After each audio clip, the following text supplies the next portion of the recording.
This episode is brought to you by the Power Monkey Training app. There are 4 different plans that are available right now. The first ones are our 365 plans, Core 365 specifically.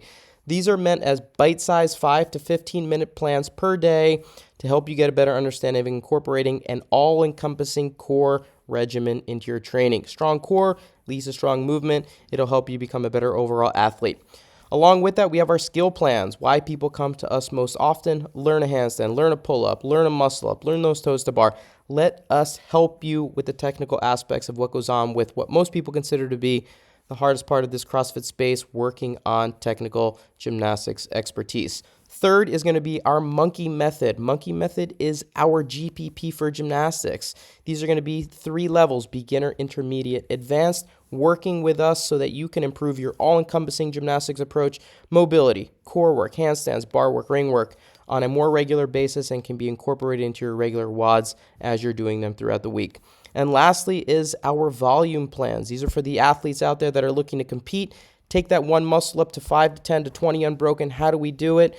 We have a plan that's appropriate for you if you're a competitor out there looking to build some capacity around skill-specific training. Let us help you become a better athlete, no matter if you're turning over and getting upside down for the first time or if you're looking to get on the podium at the CrossFit Games. We want to be there to help. Check out PowerMonkeyTraining.com for more information. Welcome to the Power Monkey Podcast, where we chat with the best in the world of fitness about what they do. I'm your host, Dave Durante, with my co-host this week being Mike Service and Jordan Samuel, and we are talking about movement today. It is about a new plan that we have in the Power Monkey Training app that we're excited about, the Advanced Handstand Walking Plan. This builds off of the Handstand Walking Foundations plan that we already have in the app, and this one is a little bit more about walking beyond just in a straight line from point A to point B. This one takes into account what if we want to walk laterally or backwards or pirouetting, all on purpose, up and down obstacles, walking faster on purpose. What are some of the nuance and techniques that go into being able to do this with purpose and intention? We go through some of the technical components and then break down what the plan looks like. We're really excited about it, and we hope you guys enjoy this episode and get something positive out of it. Enjoy.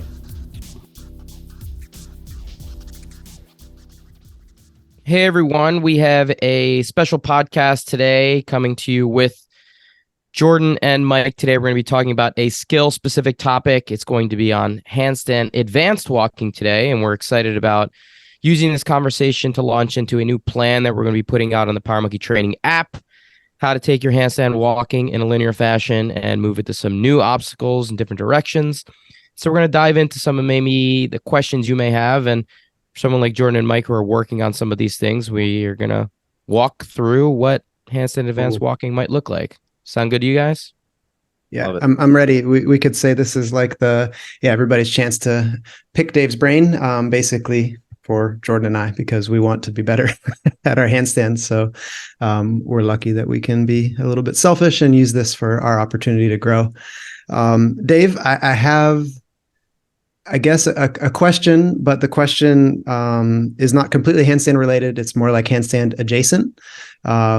And I'm curious because of something that happened to me at the gym this week. I was not training handstands. I was, surprise, doing some squats. And one of the members of the gym that I train at while I'm in Hamburg, he came over to me immediately, said, I saw you doing this overhead squat thing on Instagram. I want to do it too. Will you watch me? And was you doing Cossack squat? Yeah. And I was immediately mortified because at first I said, well, which one are you talking about? And he's like, the overhead. Yeah. Cossack. So I told him what it was, overhead Cossack squat. He's like, I want to do it with 60 kilos. So like 135 pounds. I was like, all right, well, before you do that, could I see you do like just a body weight Cossack squat? I can do that. No problem. I was like, maybe a goblet then? No, I can do that too. And he like immediately got the barbell out and did a really, really interesting interpretation of what I would call the overhead. Interpretive dance of the Cossack squat? It was not great. And I was trying to explain to him, like, this is really, there's so many other things that we could be doing right now. And it's nice that you want to do this. And this story leads me to my question for you, because I feel like you probably see this a lot of times. Did he do the 135 or not? No. You realize this Thankfully, guy's probably going to be listening to this podcast episode yeah, next time no, he and sees you. he's a great guy, and I think he knew because he saw my face the whole time. Just I was like, this is like, you have to be ready for this, and even with the barbell, it's pretty awkward, and like I don't want you to tweak something, and there's progressions that we could go in to get you to this if you really want to do it, but like you don't need to do it. It should be something you want to do. So yeah, my main question is it made me think about probably either cringy moments for you or even like moments to offer some wisdom of like, how do you suit people going about it wrong when they try to handstand walk maybe before they're ready? I mean, if anyone has ever done handstand walking with me in any of the courses that we've done over the years, the first question that I ask is how people attack handstand walking.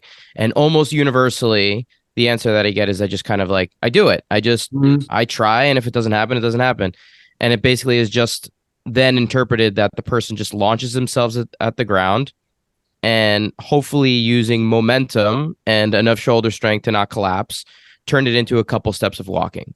And that is not handstand walking. That is not a handstand walk. It's an eventual fall, is what I call it. It's just you're just, prolonging a fall 4 to 5 steps as opposed to actually handstand walking. So it's almost universally done unless you have someone who has a good understanding of what's going into handstand walking. Most people's attempts at handstand walks that don't have any background in handstands are just an eventual fall. You're just throwing yourself at the ground and hoping for the best, as opposed to saying, okay, what's my real issue here? So have I seen cringe-worthy moments when it comes to handstand walking? Absolutely. I'm sure everyone has. Has there been questions around better ways to approach it? Absolutely. And hopefully we can go through some of those now. But again, it's such a thing that people jump into probably way before they're ready or without a good foundation that, their progression is slowed considerably because of the way they're normally approaching it. Yeah, it's like I know we preach this constantly of like kind of starting somewhere where it's let's say at your level of capacity, like what you can do. And I think for me, probably handstands is a difficult one for the general population, even within CrossFit, because most CrossFitters, outside of seeing like kipping handstand push-ups and handstand walks, until recently haven't seen much more than just that. So it's like they see a handstand walk. All right, I need to practice it. And I used the story at the beginning from mine, just like the guy saw what I did on Instagram. So he's like, all right, well, I've seen Mike do it. I'll just try it. And I think that the conversation around all skills probably needs to be around like just trying it is not the best way to approach a skill. I just, to build off of that, the big unfortunate, I think, mistake, if you want to call it that, or missed opportunity when it came to adding handstands into the CrossFit setting early on was not a bigger emphasis on holding a handstand initially. There was not enough of an emphasis of saying, all right, can I hold a handstand for X, duration of time? Can I hold a handstand freestanding without taking a step without purpose and intention? And it's come now, what, CrossFit's been around 25 plus years, maybe longer than that from when Glassman actually started. And now, just the last couple of years, 2020 was the first time they introduced an actual handstand hold, right? And it was just a really missed opportunity in terms of some of the important building blocks and stepping stones that are necessary with the handstand before you apply it to something like a handstand push-up or a handstand walk with intention. So I think we're still trying to make up for lost time and break down bad habits because of the movements within a handstand that most people were introduced to prior to having a good base for it. Well, and even in those cases with the games in the CrossFit setting, that handstand hold that you're talking about, that it wasn't a static hold. It was you were allowed to move around within a box.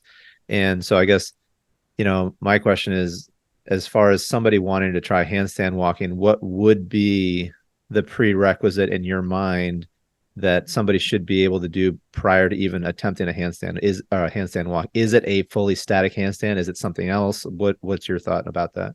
I think they could be done in conjunction with one another for sure, but you should be working on stabilization of your handstand at all times. Like it's a part of moving away from the wall, and that's something that we teach endlessly, is that the wall can be an incredible tool in learning handstand, especially if you utilize it correctly. Most people don't at all.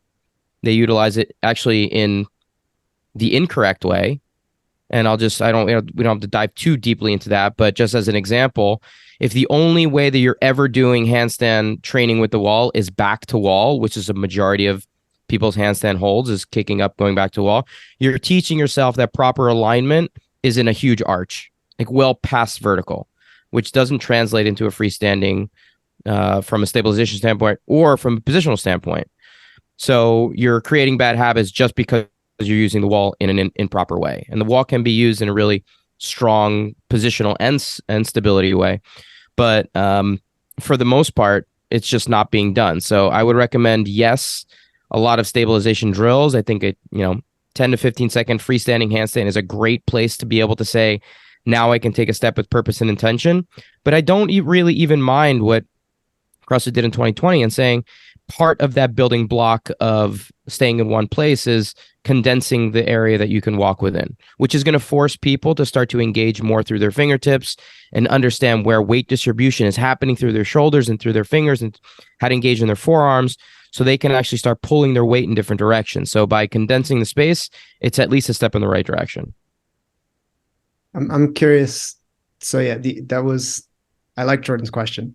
But I want to hold you to like the question that I think we do get. It's like, you have one exercise that you can give, and let's say that would like universally help everybody that's trying to improve their handstand walk. So from somebody that can kick up but can't walk at all to somebody who can walk but they definitely need to get better, is there just one drill that you would say, you know what, if there's just one and I only have one choice, I'm going to give this one? I think it's important to understand that no is the right answer there. And the reason why no is the right answer is because everyone's problem is different.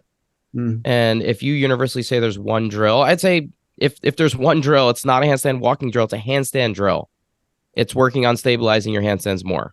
So the best drill, it's not a handstand walking drill, it's a floater drill.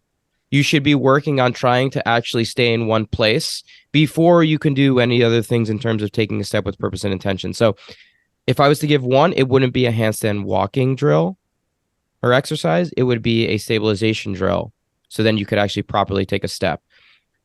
But when we talk about handstand walking drills, there are quite a large number that we normally recommend and that we work through in our courses that attack different deficiencies. Is it my T-spine or inability to get into a nice uniform arch to be able to direct the weight in the direction that we're trying to go? Maybe are my wrists not mobile enough to be able to get my fingers directed in the correct direction to be able to control each step? Do I know how to do a bending and locking out technique through the arm so that I can take a step that relaxes the arm when the limb is off the ground and attacks when it's necessary? So there's like a lot of different things that go into it. But if there was one drill, it would not be a handstand walking drill. It would be, can I stabilize and then take a step with purpose? You mentioned mobility there a little bit. How important is, like, let's say somebody who can, stumble through a handstand walk like you see, but they want to get to that next advanced level, like what this program is that you put together. How important is mobility to that ability to build a solid foundation and get to that advanced level and walk in any direction? It's critical to create efficiency. And most people have a very inefficient handstand walk, and they can get away with it because of one of two things. One, the athlete's strong enough to be able to mask their inefficiency. So it doesn't really matter how efficient they are. Their shoulders are so strong that they can prevent themselves from falling. And also, it's okay to do that when you're on a flat surface. You can get away with it when you're on a flat surface. Because essentially what's going on here, if you do not have the mobility in your upper back or your underarm soft tissue is tight. Oh, this is actually kind of interesting. This is on my desk at all times. Look at this guy. This is a monkey that walks on his hands. So for the listeners out there, I have this little wind-up doll. He's got. Yeah. So this is the uniform arch that you want. And he's walking. See that? This is exactly on my desk at all times. It's this wind-up monkey that's walking on his hands in a nice uniform arch. This is what you want as you walk. Now, but essentially, if you don't have that mobility, what's going to happen is you're going to have your upper half and lower half doing two separate things. So your torso is going to be trying to move in the direction, or your legs are going to be trying to move in the direction you're trying to travel. Your arch will most likely happen through your lower back, and your torso is going to be pulling you in the opposing direction. So you're fighting yourself. Can I bend my legs? Can I wear heavy shoes? And can I bend in my lower back enough to offset the weight that I have traveling from my torso in the opposing direction? You can get away with this when you're walking on a flat surface. You will become extremely exposed if you're ever confronted with stairs or an incline or something like that. So most people think that their handstand walking is fine because they never have to do anything than walk in a straight line on a flat surface. But that's not a real handstand walk. It's really giving you a false sense of walking properly. So what I would recommend is try to walk up a couple of plates or a couple of steps or up an incline with that poor technique and see if it's feasible for you, or if you just suddenly tumble down and have to walk backwards. That's a pretty good indicator that a mobility component is probably something you're lacking. Does that arch, that non-uniform arch and that poor mobility in the shoulders and so forth, does it also complicate trying to walk laterally? Not so much. It won't create as much of a lateral issue. It's just, where's the stress being placed? And this is another important factor, is that if you can open up the shoulders beyond 180, you're going to start accessing new muscle groups and more muscle groups to be able to help control things. If you're in this closed shoulder angle, lower back doing a majority of the arch, knees bent, the front of the shoulders are doing a majority of the work, keeping you inverted. So anterior delt is doing almost all the work. As soon as you start extending into that nice uniform arch, you'll recruit anterior delt for sure, but then you can start distributing some of the into your traps, into your upper back, into your rear delts, and you start incorporating new muscle groups that you can start to share the load between.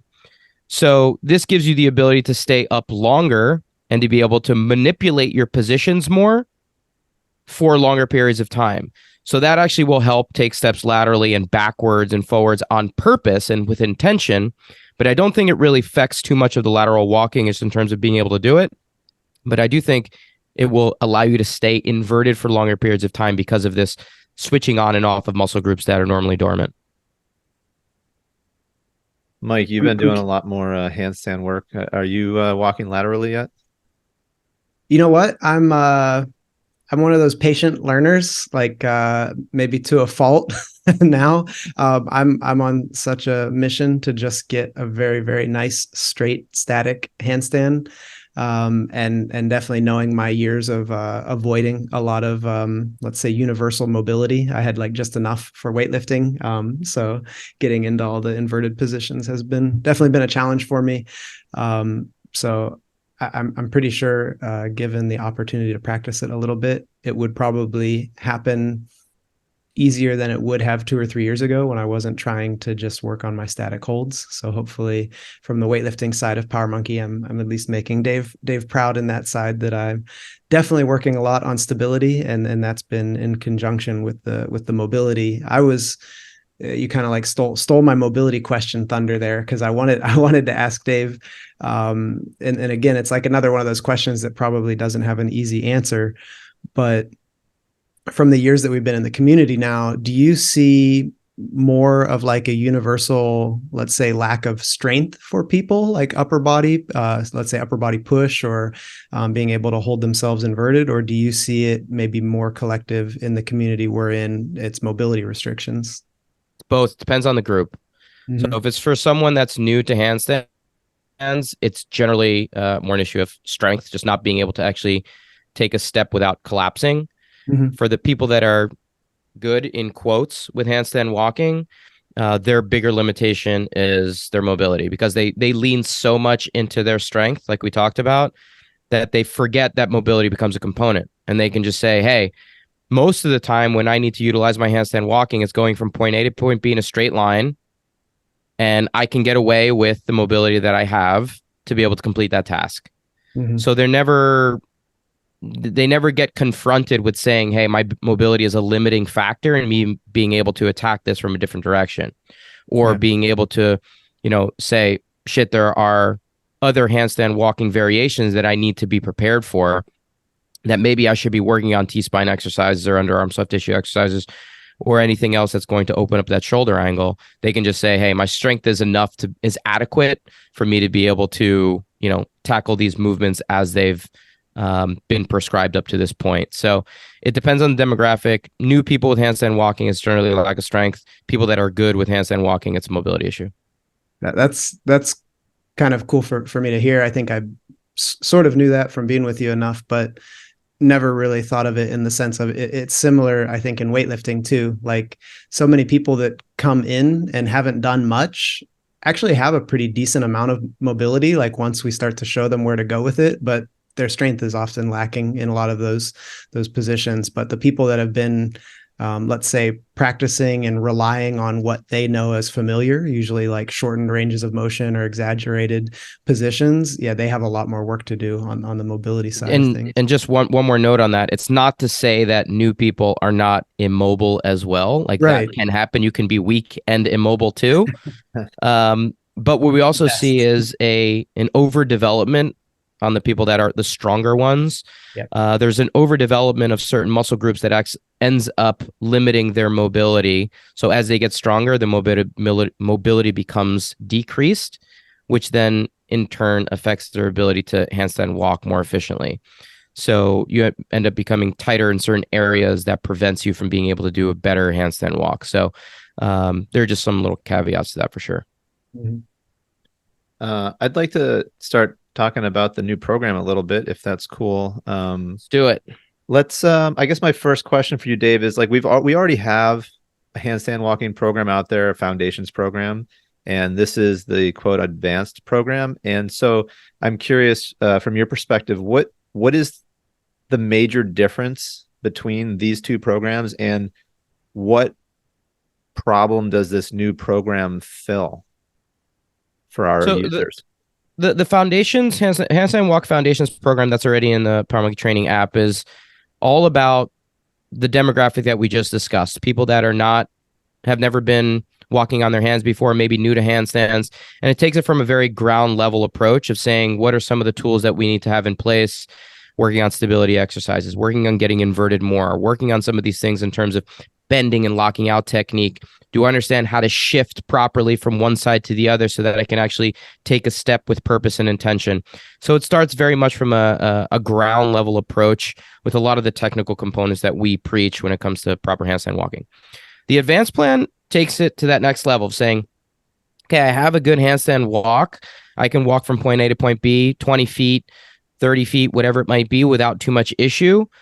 But now that we're starting to see some new obstacles and some different directions that need to be taken into account, point A to point B is not enough.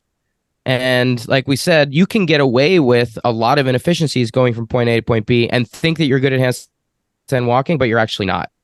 So you may be exposed when the level of difficulty of the movement pattern changes. So what we started to do with this new advanced plan is tackle it from different directions. You need to have some prerequisites. It's recommended that you take the foundations course to understand kind of the way that we teach and some of the general foundational methods.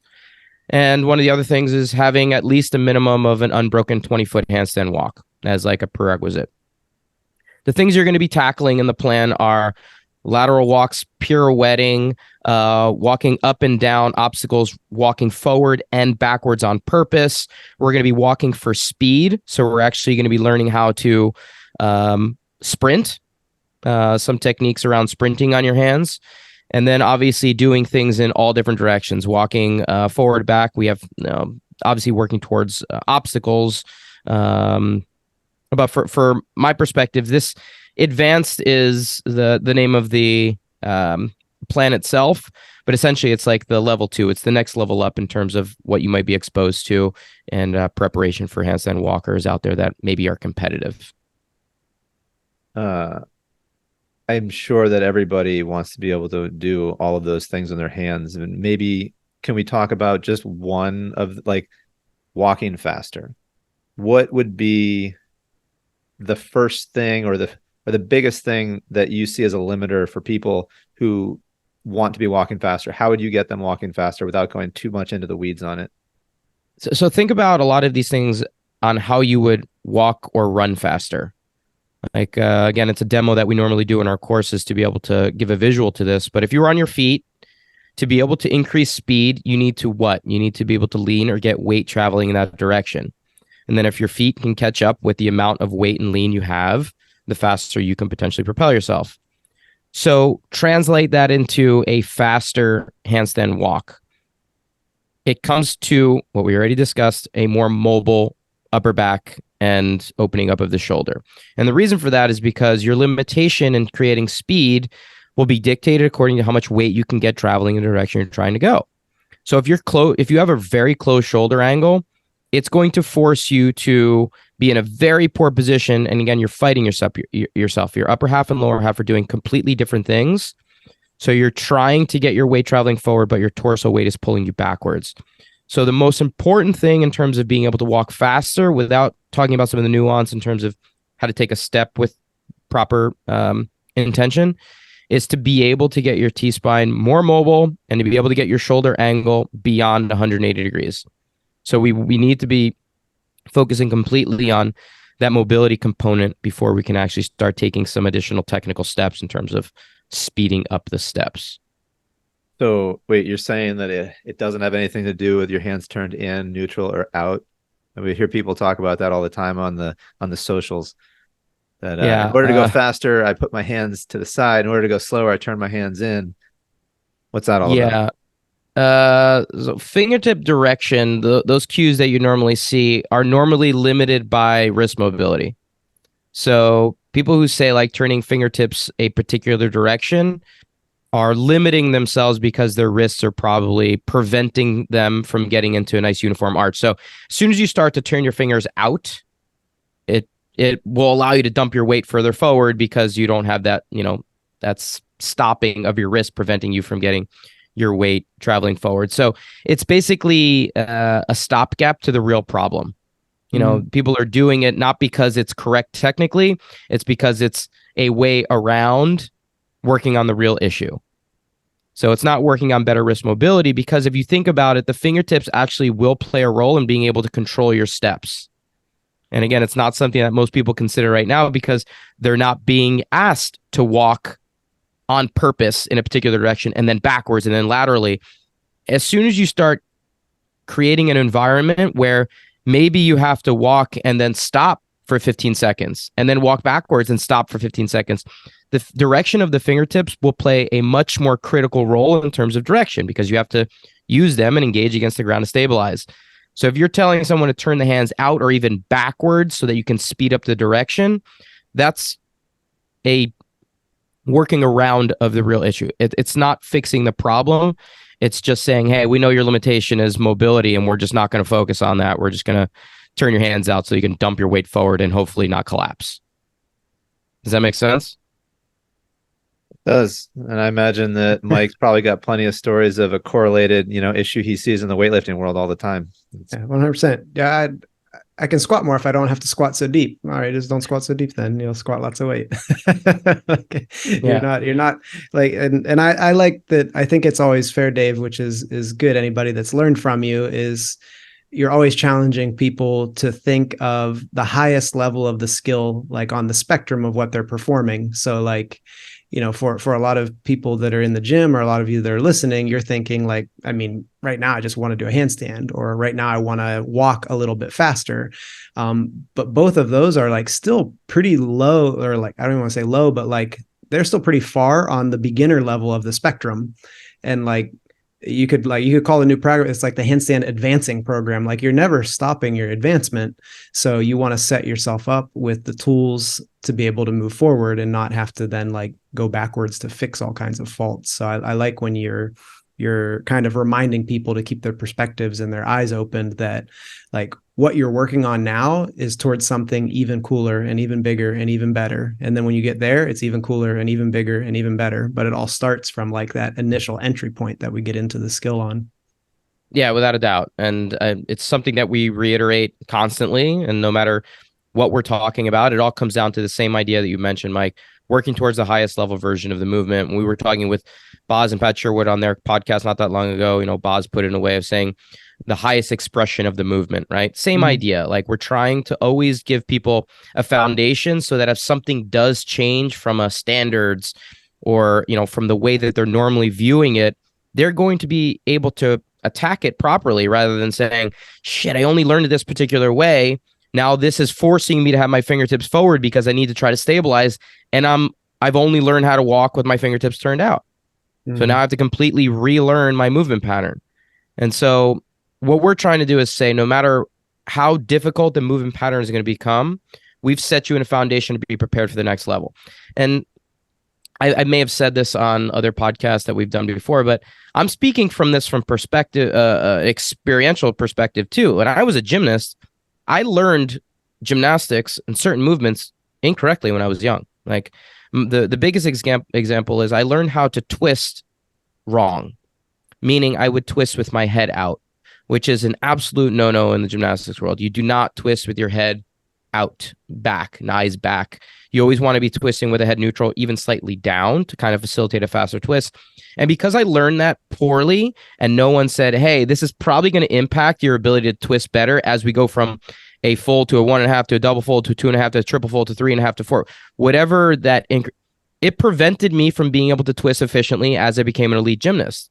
And it was because no one said, hey, you probably should fix this now in the case that you're going to have to utilize it once the difficulty of the movement increases. And it always bothered me. It always bothered me to say, like, I have to make work this really terrible twisting technique, even though I'm trying to apply it to a really high level movement pattern. And I would make it work, but it was completely inefficient. It really limited my ability to become the highest level athlete I could because I learned it incorrectly and didn't take the time to fix it when I was young. So we're trying to get you guys to understand that maybe you might not see the value right now, but look towards where you can be going with these things because there is value for those later skills. And it's probably the least sexy thing to say right now, but like staying healthy is like the best part of training. and I'm always very proud of how we teach our skills. And, you know, the more let's say immersed I get on the gymnastics side of how we teach in Power Monkey, it's like, you know, you explain to a lot of people that, you know, maybe the more that you're doing your handstands, you have to really take care of your wrists and your elbows and be smart with increasing volume and frequency. And I'm thankful that I learned all of this from our methods because there are no wrist problems for me. There are no elbow problems for me. There are no shoulder problems for me. But I'm like to the point of neurotic now with like wanting to have my hands in the right position because I see what that does, you know, from my years in weightlifting, maybe like you having some, you know, poor learning habits when I was younger and then always trying to correct it. So like, when given the opportunity to learn a skill and a progression in a certain way from people that you trust, like, you know, embrace the process and trust it because then, you know, you're going to end up on the other side, like one, healthy, and then two, progressing to your max potential, which is always cool.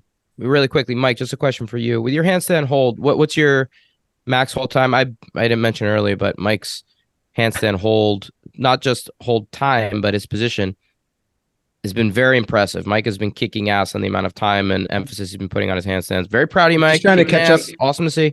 I'm just trying to catch up to Jordan, though. Jordan's is like more both you guys. Than mine. But fingertip direction. Do you find that stabilizing your handstand comes a lot from those fingers? And I mean, so much. Yeah, so much. I actually, because like before we started recording, Jordan and I were talking about handstand push-ups and because I have like my shoulders are a little bit tighter to get into some of the positions I would like to for handstand push-up, I end up having to go a little bit wider with my hands.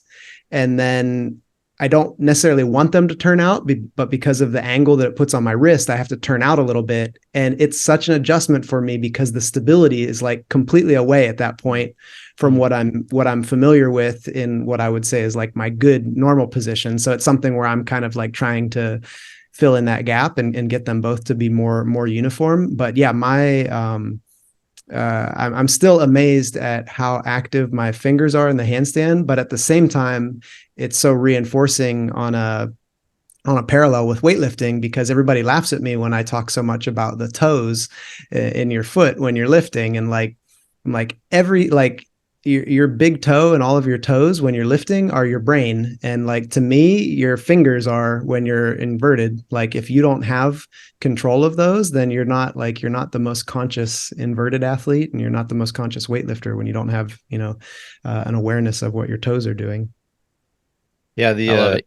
that floater drill you mentioned earlier, Dave, is huge. I give it to people at the gym all the time that want to start doing handstands as like one of the first things that they should be doing, just to make that connection in their mind of what their hands should be doing. I was doing a handstand at the gym a little while back, and the coach came up and he watched, and then when I came down, he goes, I was looking at your fingers and they were like white and like bent and all these things. He's like, you're really leaning into your fingers, huh? And I'm like, yeah, that's like the whole thing. I mean, outside of being a rigid body, like you really need to activate those fingers. So those floater drills that you mentioned, I think are really excellent, and they're definitely my favorite drill. Just not just to give to other people, but to like refresh myself whenever I feel like I'm, need to make an improvement on my handstand.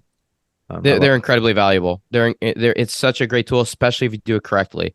Now that's important. We can put a link in the notes to the floater exercises because I want people to understand exactly what we're talking about. It's basically, you can do them stomach to wall or back to wall. Most people do them back to wall when they're first starting out, starting a little bit of a distance away from the wall, and then the feet will come away from the wall and you're trying to magically find this sweet spot. And most people will do it where they kick off the wall. Well, they'll just kick, and then hopefully something magical will happen and they'll just stabilize. That is not that drill. That is 100% not how you do that drill. In fact, it will teach you to not find any stabilization. The goal is to start from the ground up with that drill and exactly do what you're talking about, Jordan, is to see the whites of the fingernails, to engage through the tips of the fingers so much and to get those forearms pumping so that your shoulders and then your hips and your feet slowly peel away from the wall so that you can actually understand how much digging into the ground is necessary to move your weight and find a distribution point where the weight is finally centered. So that drill should always be thought of as from the ground up. What are my fingertips doing? Followed by my shoulders, followed by my hips, then followed by my feet. If you're just kicking off the wall and hoping something is going to magically happen, it just is not the purpose of the drill. It's not going to work for you. So check out the video and really try to appreciate whether or not the fingertips are working. And one more thing I like to tell people is the way that I engage against the ground, and that's why the fingertip direction kind of matters. If you're turning your fingertips out, you'll end up disengaging your three outside fingers and you end up trying to stabilize only from your index finger and your thumb. It's a very weak position to stabilize from at a higher level. So by turning more forward as best you can with your wrist mobility and maybe a strength issue, you want to be able to engage through all of your fingertips. And I tell people, I think of it as almost like palming a basketball, where I think of digging into the ground so much as if I was almost palming into a basketball, where my fingers create kind of like little hollow shapes throughout my finger. And that's the way that I do it. So I think of like hollow fingers where there's a little bit of space between my knuckle and the ground. Other people like to stabilize through like spider fingers, especially hand balancers, where they'll create a broken knuckle position where there's a severe angle at the knuckle and pull their fingers in closer to their palm and stabilize from that perspective.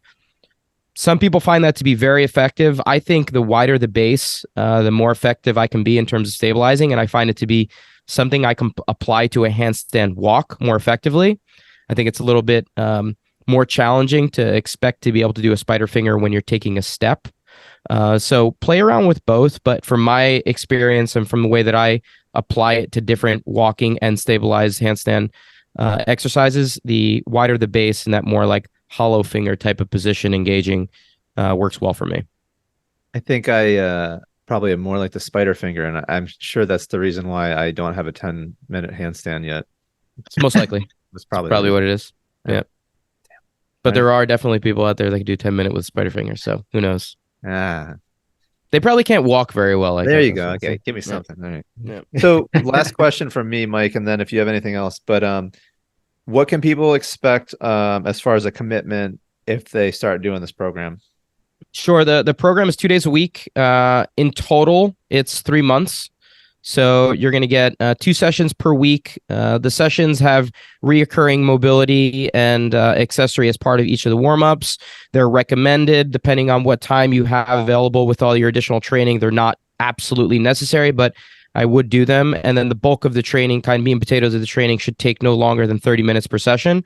So I think they're doable in conjunction with other things that people are doing on a daily, weekly basis, but expect to be able to spend about an hour to an hour and a half on handstand walking drills and skills per week over the course of those 3 months. Does that make sense? Yeah, that makes perfect sense. And I guess I lied. I do have one other question. We talked a little bit about where the sport is going, the sport of functional fitness is going in terms of handstand walking and like obstacles and more advanced things. What as an event, an inverted handstand walking event, would you like to see in one of these next iterations of competition? Well, the easy one that I'd love to see is it might turn into a bit of a shit show, but a sprint. I would love to see a sprint. I think it would really interesting to see what a 30-foot sprint might look like for people on their hands, just to be able to say, hey, what are the techniques being used by the people that are fastest on their hands, and are there some things that can create more efficiency?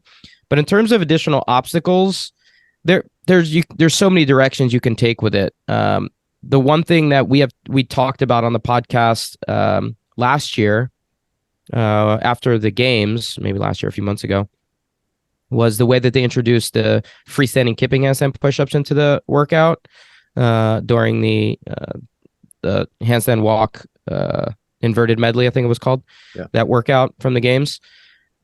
I would love to see strict freestanding handstand push-up, obviously, but I would also love to see multiple reps so that people have to show control between the repetitions, as opposed to leaning into where most of these athletes' strengths are, and it's shoulder strength. So if you just have one rep or you just dump into the next exercise, it's not showing me at all that the athlete is actually capable of stabilizing.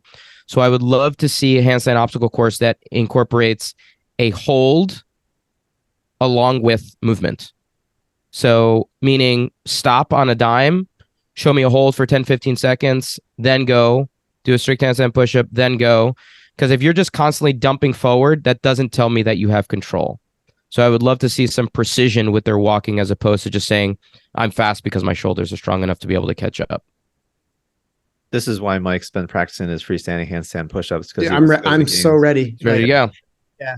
Mike also has never attended the handstand walking challenge. I did one, and it was what year was this? I don't know. We have video and photo evidence of every year we've done that, so I'll go back and check. I'm in there. I guarantee it, because it was the year that Jay also did it, and he was super disappointed. Jay's done it a couple of years. Jay's done it. Yeah. He just hasn't done it the last couple of camps. Right. No, I have, but I have. I promise you, I wouldn't lie about that. I've done it exactly one time, and it's just very, very, very aggressively competitive.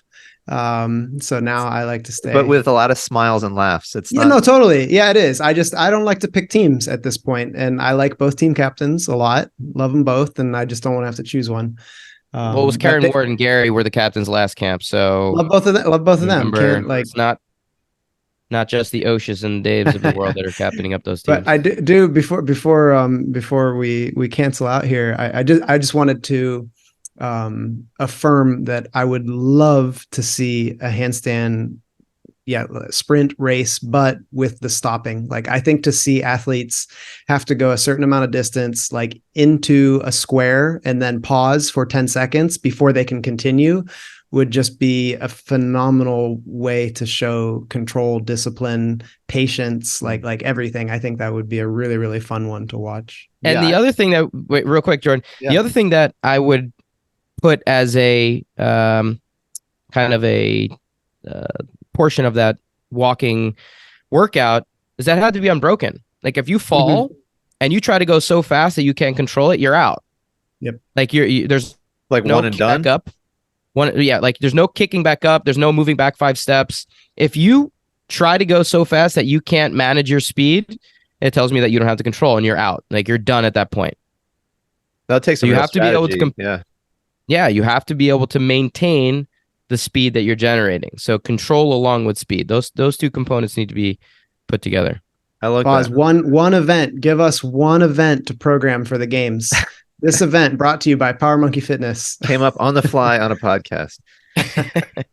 I mean, I do love the fact about like introducing control, because I mean, I see it all the time in people in the gym trying to do just a regular handstand. They kick up and then they're moving their hands to find the balance point. And I tell them all the time, like, if you keep moving your hands, you're just going to get good at moving your hands. You're not going to get good at actually holding a handstand. So like, go down and commit to your hands aren't moving. And if you're going to fall over, you're going to fight for it. And that's where that floater drill comes in. You're going to learn how to press in your hands, and then you might end up falling over. You'll pirouette out, but you'll build strength and awareness there. And eventually you'll be able to hold it if you couple it with other drills too. I think that Wodapalooza did a great event last year where they had that parallel handstand hold. And you couldn't really move your hands very much at all, really. No, I didn't see really any of the athletes kind of doing that, constantly trying to find the balance point. They just kicked up, and it was great to see that amount of control across the board from almost everybody. Okay, so a couple of things there. One, I like what you mentioned there. If I was to program, if I was working with an athlete that struggles in the way that you mentioned, Jordan, where they're constantly moving their hands, I would program a situation where if they're doing kick-ups, back and forth between their turns, they would go to a floater drill and then come back to freestanding. Go to a floater drill, reinforce the idea of what the fingertips should be doing, then come to a freestanding. So that they're constantly reinforcing what we're trying to get them to do. Don't expect them to just change it on a dime. Give them a more simplified version through a floater so that they can start to appreciate what's going on from a technical perspective, and then apply it to that freestanding variation. So that's the way that I would program if I noticed that was a big limitation for someone. With the workout that we saw at Wodapalooza, you didn't see people walking because people had never been holding on parallettes before. They were scared to try and walk because they would probably take a header and just fallen right on their face. You can absolutely walk on parallel bars. You can absolutely move and shift weight and take stress off of the palm of your hand on parallel bars and hold a handstand. It's not because it's not possible. It's because people never train that variation of a handstand hold. It's much different in terms of what's controlling the movement pattern forward to back from the wrist rather than through the fingertips. Mm-hmm. And so it's a much different hold position. But in the gymnastics world, we are on parallel bars and parallettes and rings all the time. So we're engaging through the wrist and working on how to manipulate those hand placements often. So it wasn't because people couldn't, it's because they didn't know how. Does that make sense? Yeah, 100%. I would still like to see an event where they were not allowed to move their hands just on the floor. No, me too. I think it'll happen. I think it will happen for sure. We'll see another iteration of a handstand hold. I still think that for a majority of the way that athletes are training, that high level games level athlete, I still think that a 3-minute handstand hold is kind of the upper level barrier that most of them won't be able to overcome until they put some real considered effort into durations for their handstands. Katrin's still the one to beat, 254. Mike, you're on track to beat her. I can see it now. No, I was just laughing. I was like, this would be a really like lame challenge. Would be like, who can do it first, Mike or the elite CrossFit Games man? 3-minute handstand hold. Go. Oh, Mike, what are you at now, Mike? What's your hold? Yeah, I think I mean my best is like only 115, but I think I haven't tried long ones for a little while now, so I think I'm close to 90 seconds. But that's that was the top time for the guys. I think Noah got 90 seconds, minute 30. Yeah. So you're not far away from winning the games on a handstand. Yeah, exactly. Keep that in mind. I just imagine handstand hold. He can do a freestanding handstand push up. Just give him the trophy right now. Man, honestly, I know, really. This is like I feel like the uncle that's at like the junior high football back in 1984 used to throw a football quarter mile. Everything that I can do, but it'd be a fun challenge. So you guys, if you want to keep up on it, I'll keep everybody updated on my progress. Well, let's finish out the year with your squats, and then we'll turn into handstands 365 start January 1. There you go. As long as I don't have to do running 365. That's just for the 30-hour period when we do Hood to Coast. Mike has to run for 30 hours straight once a year, and that's my dose. Yeah, exactly. I think the other video I'm going to throw into the show notes is the one of you, Dave, running on your hands with Easy Muhammad running on his feet next to you at camp. I think that could give people a really good indication of like, hey, what is possible? When Dave says, hey, sprint on your hands, is he just like, sprint in air quotes? Like, no, it's a legitimate sprint. Like he's going probably as fast as maybe Mike could run on his feet. This is very true. It's worth noting too, if you put that video up, what my legs are doing, and some of the plan will be a part of this too. I think most people think that the way that I teach is so precise and so technical that a handstand walk is meant to be done perfectly aligned with that beautiful uniform arch, and it is. but an application to a setting where we're talking about sprinting will change the position of what my legs are doing. And I get this question in courses a lot. Well, like, is it okay? Or what about, splitting of the legs to help kind of propel yourself forward? I always tell people that there's a big difference between splitting your legs on purpose and kind of in action that's in line with your steps to help propel your weight more aggressively forward, as opposed to your legs just being dead weight and moving in any direction that kind of, your weight distribution deems necessary to keep you moving forward, where there's no purpose behind it. So do I think it's okay to actually have your legs split as you start to sprint? Yeah, but you need to know what your legs are doing and how they can actually facilitate you walking faster. And so actually in the plan, there's going to be handstand walking from a speed and sprint perspective, where there is split walking drills, and they're meant to be done with purpose and intention, where the legs are still a consideration. Split will be done to get your weight to travel faster in that direction. So when you watch me sprinting against Easy when he's running, it's a joke race, but you notice that my legs are not perfect, but it's done with purpose. Again, even that is done with purpose. It's like if you're running on your feet, your arms aren't flailing in all different directions. They're pumping kind of in unison with what your legs are doing. And that's basically what you're talking about, right? It's like your legs, when you're inverted, need to be quote unquote pumping in the sort of same way that your arms would be moving as you're running. Exactly. Your whole body needs to be working as one continuous piece. That's the best way to do it. You need to start getting a better understanding of what every part of your body is doing so you can actually get them to work together. Mike, also, I want to give a shout out to Easy.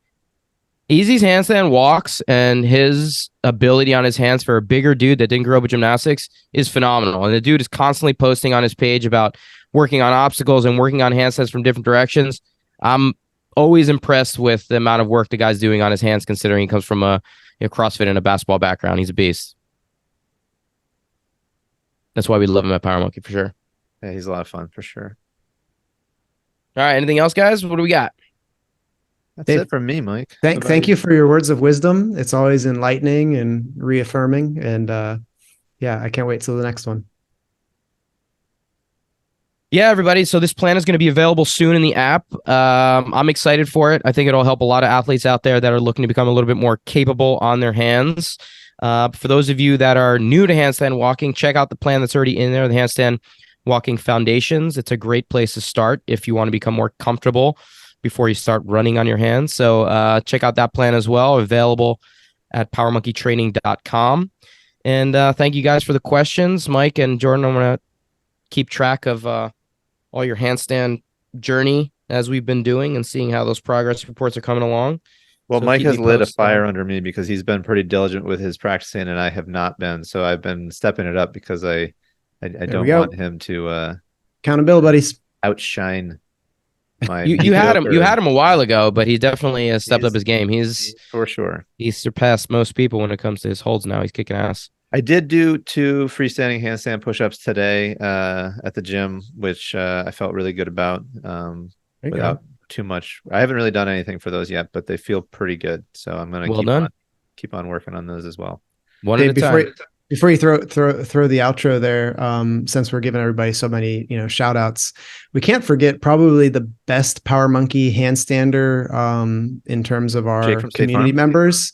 Karen Ward, hello. Yeah. So Karen is like the handstand all-star. I think she's ready to come to camp and be your assistant pretty soon, Dave. Like she's crushing welcome. it. So. She would be welcome to be my assistant. Yeah. Karen's 13-time camper, knows my info and everyone else's info at the coaching stations better than the coaches themselves. So it's not surprising that she gets to show it off with the handstand walking and the press the handstands too. She's just a beast when it comes to gymnastics movement in general. So I was going through some of the video footage from the relay races the other day because I'm putting some marketing materials together for the new program. And there's one. It only happens with Karen. She's doing the walk.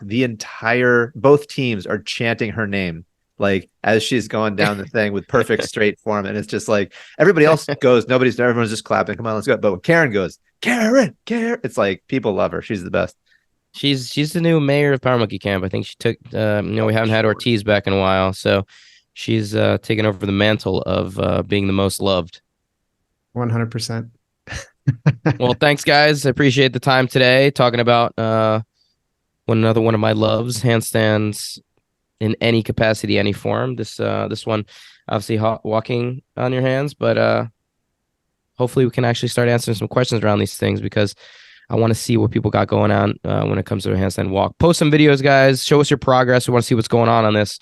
For all the listeners out there, please be sure to head over to powermonkeyfitness.com for services and upcoming events. We have some amazing courses that Mike has lined up for us through the end of the year and through 2024. Most of those throughout the entire year are already ready to go.